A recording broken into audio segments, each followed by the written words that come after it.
15 to 21, I did no partying. All I did was train. I mean, I trained every day. I ate clean.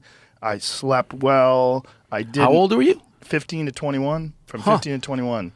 Those were like, high school. How'd you get into that?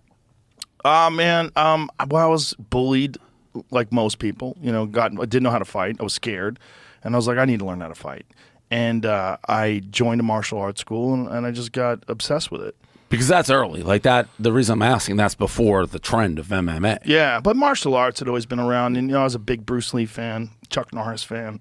Watched a bunch of those movies and shit. And I was, God, man, amazing to do that. How cool would it be to be able to do that? And then I watched a bunch of kickboxing matches, and I got into it. And then coming home from a Red Sox game, it's a crazy story. I would already been taking karate a little bit, but it was too far from my house. It was hard to get there. My parents didn't want to drive me. And this place was right off the tee. So I was at Fenway Park with a buddy of mine, went to see a baseball game, and then I was like 14 or 15. And when we were walking home from the baseball game, there was so many people waiting in line for the tee. You know how it is after the game. Yeah. So we decided to just fucking walk upstairs and see what this Taekwondo school was all about. And as I was walking up the stairs, I was hearing this sound, and it was like, whoomp, ka-chink. Like, it was whoomp, ka-chink. And what it was this guy kicking this heavy bag, and the bag was flying, and the ka-chink was the chains that was holding the bag.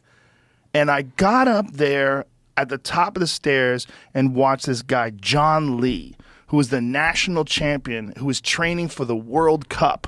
So he's at his peak of training. And he was doing a spinning back kick over and over again into this heavy bag.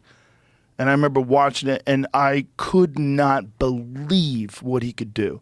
I couldn't believe the power that this guy could generate in that kick. And he became like a mentor to me.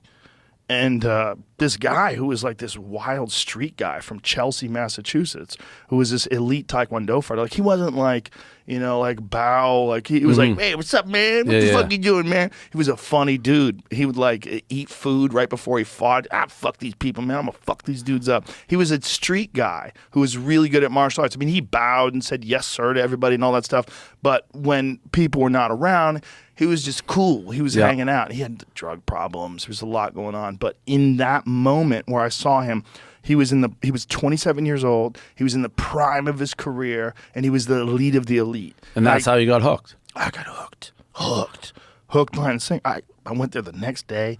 I signed up, and I was there every fucking day, every day. Yeah, I became obsessed. Interesting. So I didn't want to do anything that fucked me up. And my friend Jimmy, his cousin, was selling coke.